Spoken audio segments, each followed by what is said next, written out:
माझ्या बाळू मामान अशी नजर टाकली त्या मरी आईची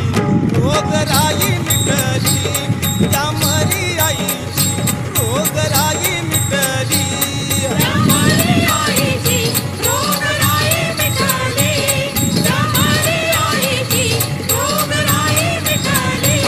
माझ्या बाळू मामान